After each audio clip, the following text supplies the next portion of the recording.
আসসালামু আলাইকুম, আমি আফরিন সুলতানা পঞ্চম শ্রেণীর গণিত বিষয়ের উপরে আজকে অনলাইন ক্লাস শুরু করছি।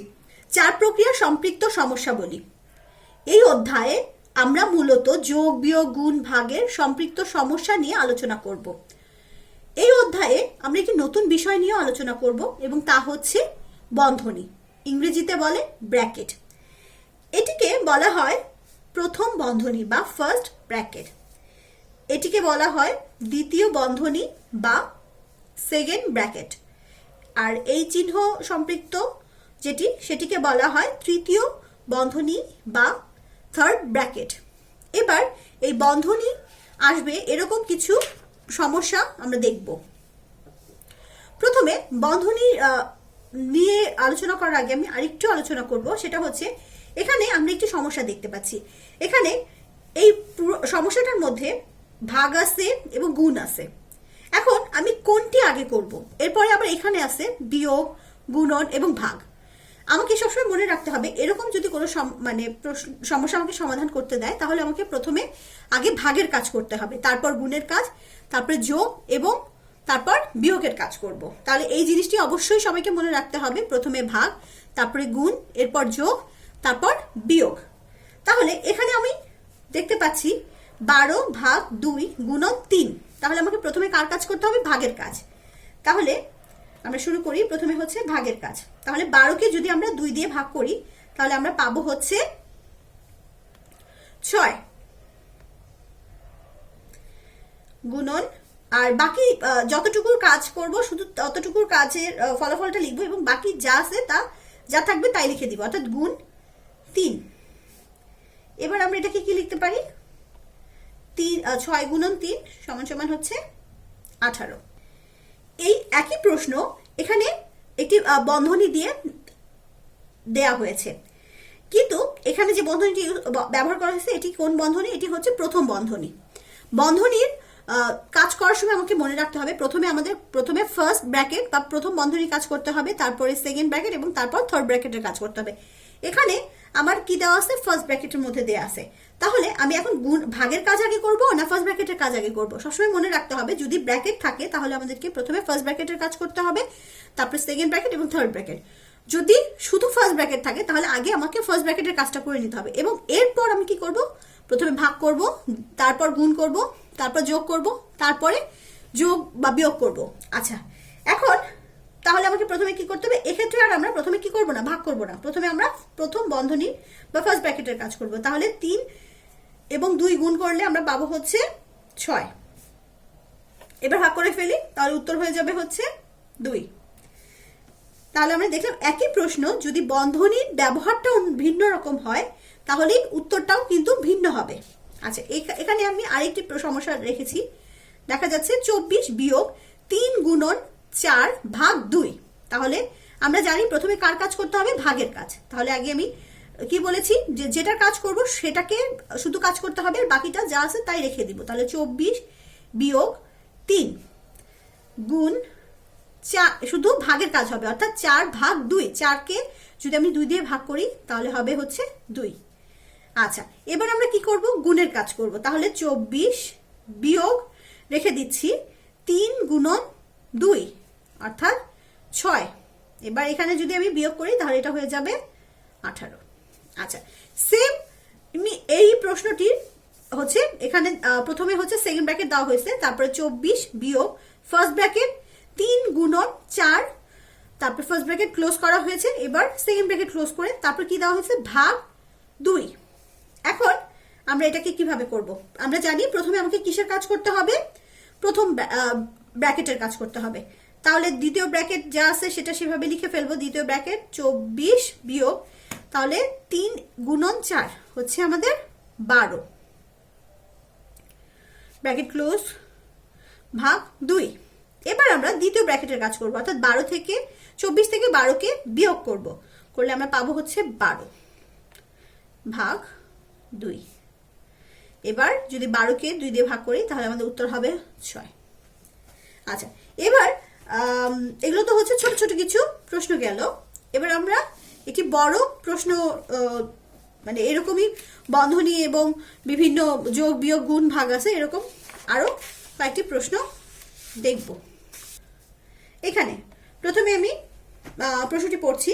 প্রথমে আমরা সেকেন্ড ব্র্যাকেট দিয়েছি, তারপরে ফার্স্ট ব্র্যাকেটের ভেতরে 8 গুণন 8 বিয়োগ 7 গুণন 9, তারপরে হচ্ছে ফার্স্ট ব্র্যাকেট শেষ হয়েছে, তারপরে গুণ চিহ্ন 40 বিয়োগ 6, সেকেন্ড ব্র্যাকেট শেষ হয়েছে, ভাগ 17। তাহলে আমরা জানি প্রথমে কার কাজ করতে হবে, প্রথমে হচ্ছে ফার্স্ট ব্র্যাকেটের কাজ করব। তাহলে সেকেন্ড ব্র্যাকেটটা যা আছে তাই দিয়ে দিলাম। আচ্ছা, ফার্স্ট ব্র্যাকেটের ভেতরে আবার আমরা দেখতেছি গুণ এবং বিয়োগ আছে, তাহলে প্রথমে আমাকে কার কাজ করতে হবে, গুণের কাজ করতে হবে। অর্থাৎ 8 আর 8 গুণ করলে আমরা কি পাবো, 64। আর 7 আর 9 বিয়োগ 7 আর 9 গুণ করলে আমরা পাবো হচ্ছে 63। এখন এখানে তো ফার্স্ট ব্র্যাকেটের কাজ শেষ হয়নি, তো আমাদেরকে এখানে ফার্স্ট ব্র্যাকেটটা দিয়ে রাখতে হবে। আচ্ছা, গুণ 40 বিয়োগ 6, সেকেন্ড ব্র্যাকেট ক্লোজ, ভাগ 17। আবার এখন আমরা 64 থেকে যদি 63 বিয়োগ করে দেই তাহলে আমরা পাবো হচ্ছে 1। তাহলে 1 গুণন 40 বিয়োগ 6। আচ্ছা, এখন আমাকে 40 থেকে 6 বিয়োগ করতে হবে না 1 আর 40কে গুণ করতে হবে? প্রথমে আমাকে 1 আর 40 গুণ করতে হবে। 1 কে 40 দিয়ে গুণ করলে 40 হবে, তারপর বিয়োগ 6 ভাগ 17। আচ্ছা, এবার 40 কে যদি আমি 6 দিয়ে বিয়োগ করি তাহলে আমরা পাবো হচ্ছে 34। এক্ষেত্রে আর সেকেন্ড ব্র্যাকেট ব্যবহার করতে হবে না, বিয়োগ 17। তো আমার বিয়োগ ফল হবে হচ্ছে 2। অনুরূপভাবে এখানে আরো একটি সমস্যা দেওয়া হচ্ছে, এটিতে আবার থার্ড ব্র্যাকেটও ব্যবহার করা হয়েছে। তাহলে এখানে আমাকে প্রথমে কার কাজ করতে হবে, আগে ফার্স্ট ব্র্যাকেটের কাজ করতে, এবং ফার্স্ট ব্র্যাকেটের ভেতরে যদি ভাগ থেকে থাকে তাহলে আগে ভাগের কাজ করতে হবে। তাহলে প্রথমে আমরা এখানে থার্ড ব্র্যাকেটটা দিয়ে দিলাম, এরপর হচ্ছে সেকেন্ড ব্র্যাকেট 4 গুণন ফার্স্ট ব্র্যাকেটের 28 ভাগ 7। তাহলে 28 কে যদি আমি 7 দিয়ে ভাগ করি তাহলে আমরা পাবো 4 7 28, অর্থাৎ এখানে পাবো হচ্ছে 4 যোগ 1, ফার্স্ট ব্র্যাকেট শেষ হলো, বিয়োগ 3, সেকেন্ড ব্র্যাকেট শেষ, মাঝে বিয়োগ, আবার সেকেন্ড ব্র্যাকেট শুরু হচ্ছে, দেন আবার ফার্স্ট ব্র্যাকেট আছে। ফার্স্ট ব্র্যাকেটের ভেতরে কি আছে, 5 গুণন 7।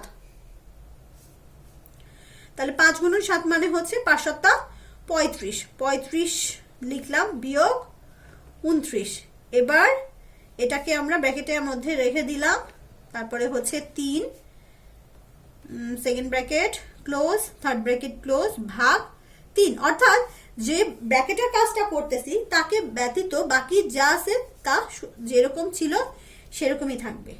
তেমনি এখানেও প্রথমে থার্ড ব্র্যাকেট, তারপরে সেকেন্ড ব্র্যাকেট 4 গুণন, এবার এই যে ফার্স্ট ব্র্যাকেটের ভেতরে যে আছে 4 যোগ 1 হয়ে যাবে হচ্ছে 5, বিয়োগ 3, second bracket close, minus, second bracket আবার শুরু, 35 থেকে যদি 29 কে বিয়োগ দেওয়া হয় তাহলে হবে 6 ভাগ 3, ব্র্যাকেট শেষ, থার্ড ব্র্যাকেট শেষ, ভাগ 3। এবার আবার প্রথমে থার্ড ব্র্যাকেট, প্রথমে এখন আমাকে সেকেন্ড ব্র্যাকেটের ভেতরে কি কাজ আছে, সেকেন্ড ব্র্যাকেটের ভেতরে হচ্ছে 4 গুণন 5 আছে, তাহলে গুণের কাজ আগে শেষ করব, মানে হচ্ছে 20 বিয়োগ 3, সেকেন্ড ব্র্যাকেট শেষ, আবার যে সেকেন্ড ব্র্যাকেট এখানে আছে 6 ভাগ 3, তাহলে 6 ভাগ 3 হচ্ছে 2, এবার আর এখানে সেকেন্ড ব্র্যাকেট লাগবে না, থার্ড ব্র্যাকেট ক্লোজ করলাম, ভাগ 3। এবার আমাদের 20 থেকে 3 বিয়োগ করতে হবে, 20 থেকে 3 বিয়োগ করলে হবে হচ্ছে 17, 17 বিয়োগ হচ্ছে 2 ভাগ 3।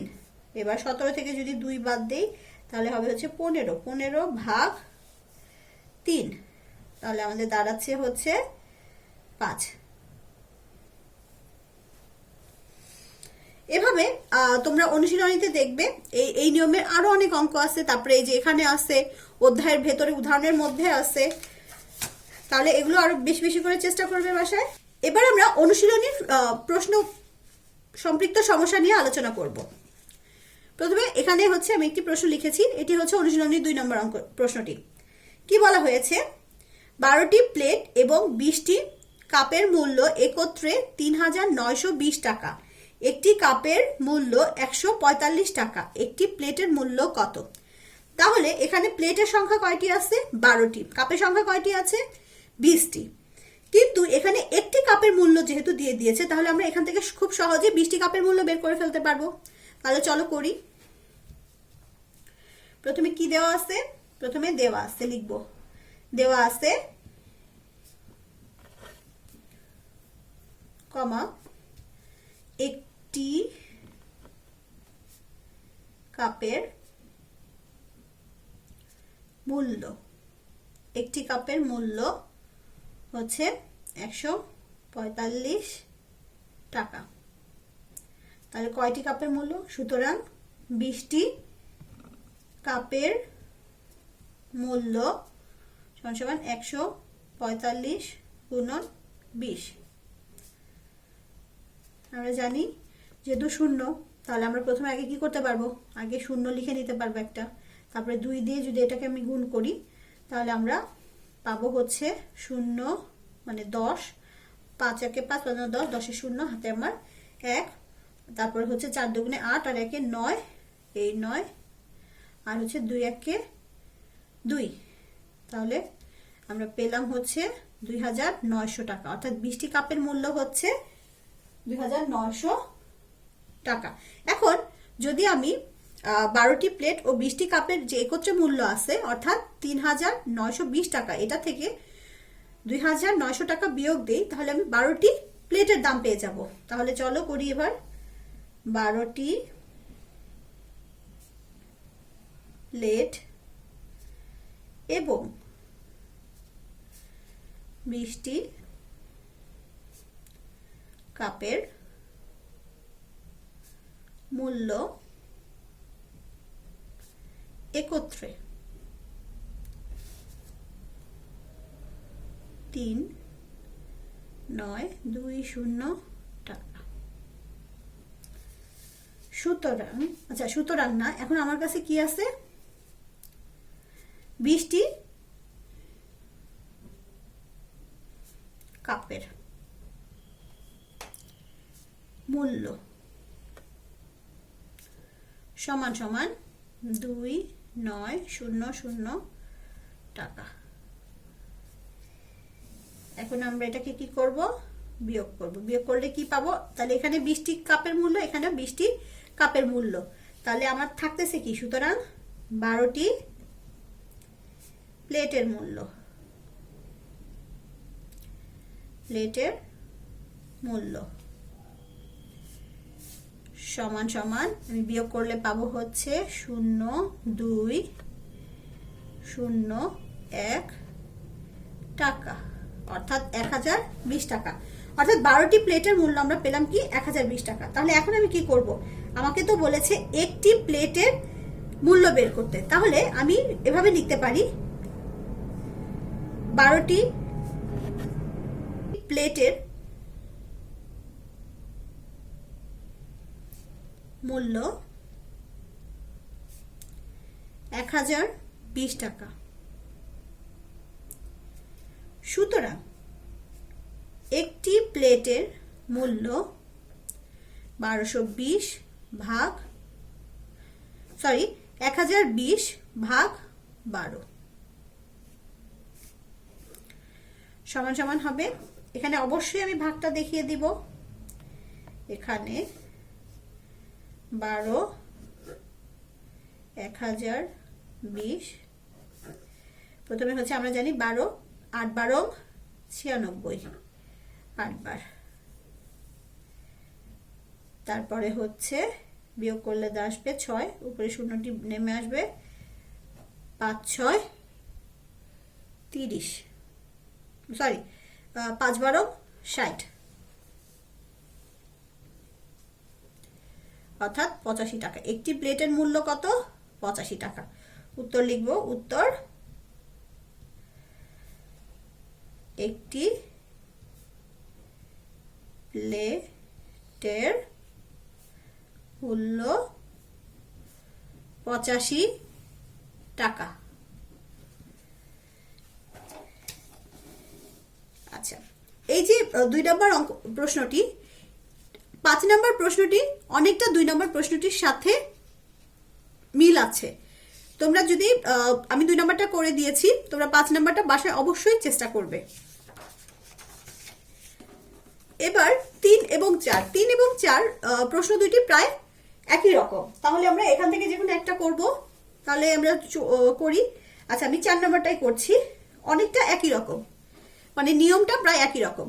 তাহলে আমরা আগে দেখব যে 4 নাম্বার প্রশ্নে অ্যাকচুয়ালি কি বলেছে।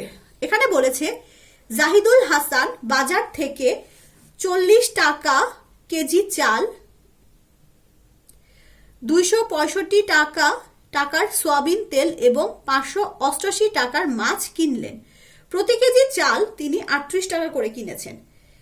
তাহলে তিনি দোকানদারকে যদি 3000 টাকা দেন, তাহলে দোকানদার তাকে কত টাকা ফেরত দিবে।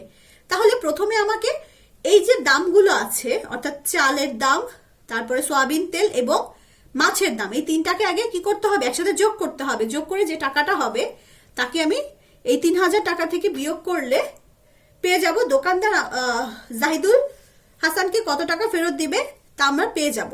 তাহলে প্রথমে আমাকে কি করতে হবে, প্রথমে আগে এখানে একটা জিনিস হিসাব করে নিতে হবে, সেটা হচ্ছে চালের দাম। চালের এখানে বলেছে 40 কেজি চাল কিনেছে, কিন্তু কত টাকা দিয়ে 40 কেজি চাল কিনেছে তা বলেনি। সেটি আমাকে বের করার জন্য এখানে একটা আমাকে হিন্টস দিয়ে দিয়েছে, সেটি হচ্ছে প্রতি কেজি চালের মূল্য হচ্ছে 38 টাকা। প্রথমে দেওয়া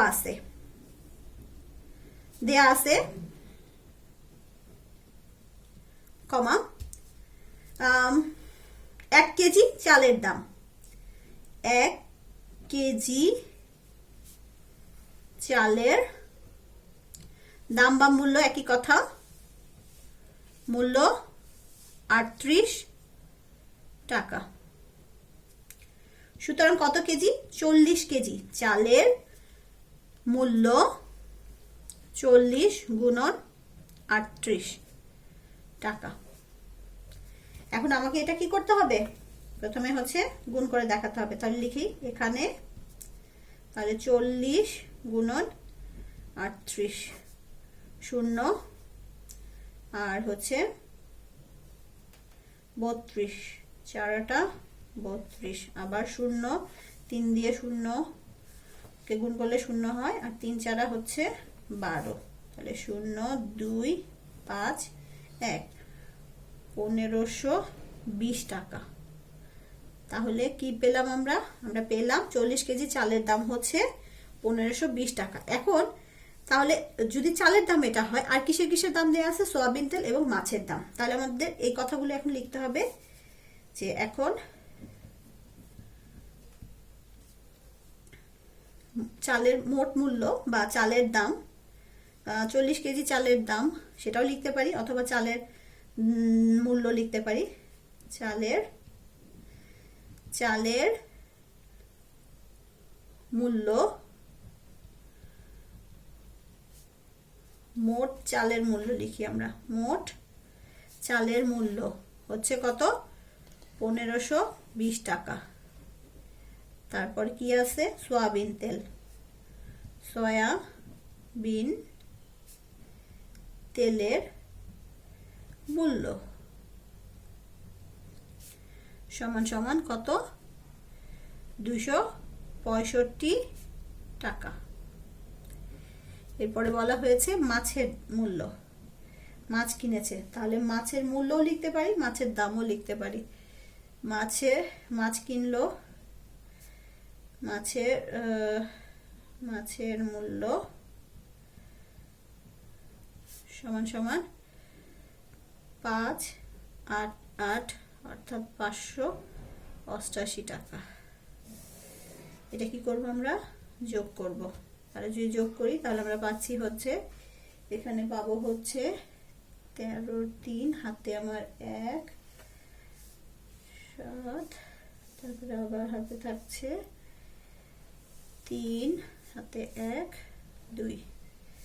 তাহলে মোট মূল্য, মানে মোট যে কিসের মূল্য, যে দ্রব্যগুলো কেনা হয়েছে তার মূল্য। সুতরাং মোট মূল্য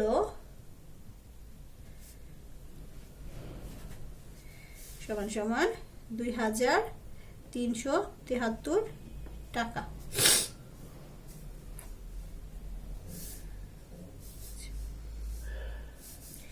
এখন আমাদের প্রশ্ন অঙ্ক মানে যে আমরা প্রশ্নটা সলভ করছি এটা শেষ হয়নি। কেন? কারণ দোকানদারকে হচ্ছে জাহিদুল সাহেব কত টাকা দিয়েছে? 3000 টাকা দিয়েছে। তো দোকানদার কয় টাকা ফেরত দিল? তাহলে এখন কি করতে হবে? এখন হচ্ছে আমাদের বিয়োগ করতে হবে। তাহলে আমরা কি লিখবো? প্রথমে লিখবো হচ্ছে দোকানদারকে দেওয়া হয় কত টাকা? সমান সমান 3000 টাকা। এখন তারপর কি? মোট জিনিস বা মোট দ্রব্যের দাম, মোট দ্রব্যের মূল্য সমান সমান 2373 টাকা। এবার এটাকে আমরা বিয়োগ করব। বিয়োগ করলে কি পাবো? দোকানদার ফেরত দেয়, দোকানদার ফেরত দেয় সমান সমান হচ্ছে, এটাকে বিয়োগ করলে হবে, বিয়োগ করলে আমরা পাবো হচ্ছে 10 থেকে 3 বাদ দিলে 7, তারপরে হচ্ছে হাতে থাকে আমার 1, 8, 10 থেকে 8 বাদ দিলে হচ্ছে 2, 10 থেকে আবার 1 চলে আসলো 4, 10 থেকে 4 বাদ দিলে 6, 1 1 মিলে গেল, তাহলে 627 টাকা। এখন উত্তর হচ্ছে দোকানদার ফেরত দিল এত টাকা। কত টাকা? 627 টাকা। এবার আমরা আরেকটি সমস্যা করি।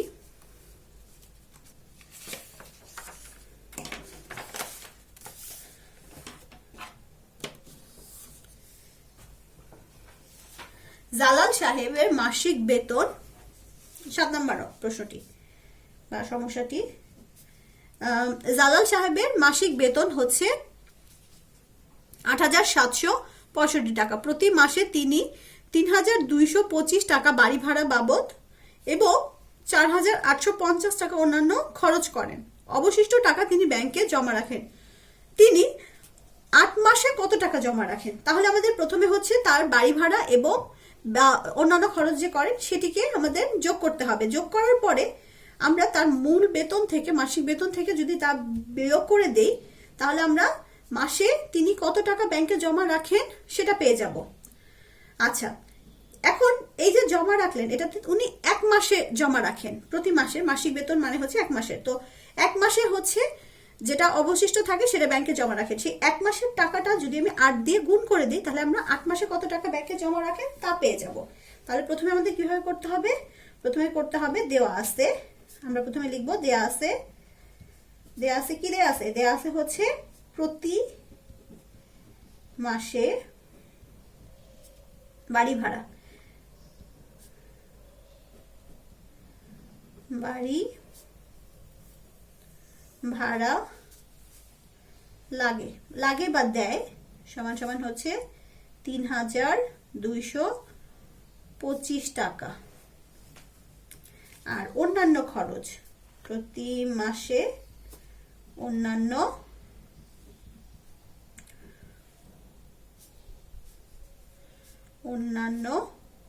খরচ সমান সমান 4850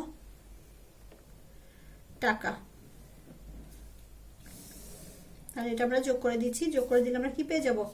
আমরা পেয়ে যাব হচ্ছে প্রতি মাসে বাড়ি ভাড়া ও অন্যান্য খরচ সমান সমান 5708 অর্থাৎ 8075 টাকা। আচ্ছা, অবশিষ্ট তিনি ব্যাংকে জমা করেন। তাহলে অবশিষ্ট, সুতরাং অবশিষ্ট থাকে সমান সমান, তার বেতন কত ছিল? 8765 বিয়োগ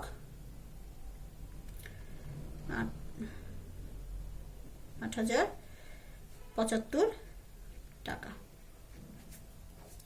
তাহলে বিয়োগ করলে আমরা পাবো হচ্ছে 690 টাকা। আচ্ছা, এটা 1 মাসে তিনি ব্যাংকে জমা রাখেন, অবশিষ্ট টাকা ব্যাংকে জমা রাখেন। তাহলে 1 মাসে ব্যাংকে জমা রাখেন 690 টাকা। সুতরাং 8 মাসে ব্যাংকে জমা রাখেন 690 গুণন 8 টাকা। এটা আমরা সরাসরি গুণ করে দিতে পারি। এটা সরাসরি গুণ করে দিলে হবে হচ্ছে 5,520 টাকা। অর্থাৎ তিনি 5,520 টাকা 8 মাস পরে 8 মাসে ব্যাংকে জমা রাখেন। উত্তর 5,520 টাকা। আচ্ছা, এখন এরপরে যে প্রশ্নগুলো আছে এগুলো আমরা এরপরে যে আমাদের ক্লাসটি আছে সেই ক্লাসে এটি নিয়ে আলোচনা করার চেষ্টা করব। তাহলে আজকে এই পর্যন্তই। আল্লাহ হাফেজ।